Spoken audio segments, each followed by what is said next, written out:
on the road ini Pak? Ya, ini jadi ide dari teman-teman di Polres ya, untuk bagaimana kita menjembatani komunitas-komunitas itu bisa secara sukarela bisa melakukan vaksin.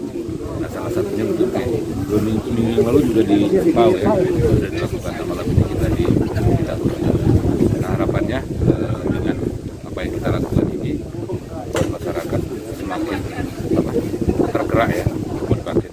Karena sampai hari ini Pagarlang itu baru 37% vaksin pertama.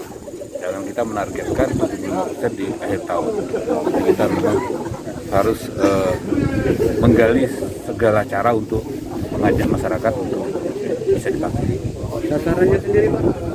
Sebenarnya kalau sasaran semua masyarakat ya.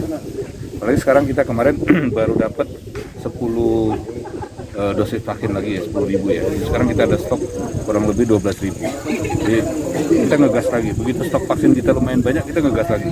Tapi begitu stok vaksin menipis, kita ngerem dikit lagi. Jadi jangan sampai masyarakat ke puskesmas atau ke sentra-sentra vaksin, tapi vaksin kita habis. Jadi kita tarik ulur lah.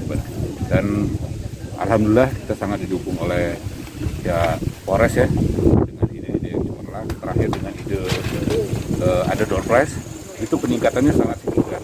Dalam waktu 4% ya. 4% ya, sampai akhirnya hari ini Pak Kapolres ke Palembang.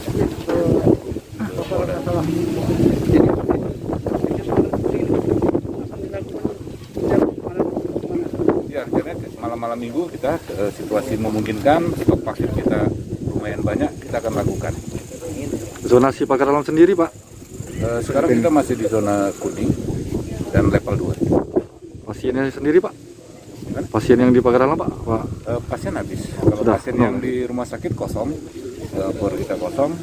Yang masih dalam pemantauan terakhir kalau saya nggak salah 2 orang, tapi isolasi mandiri.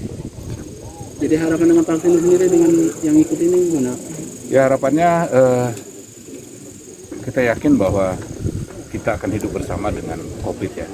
Jadi salah satu untuk kita bisa hidup bersama dengan COVID itu seluruh masyarakat harus kita vaksin. Siap.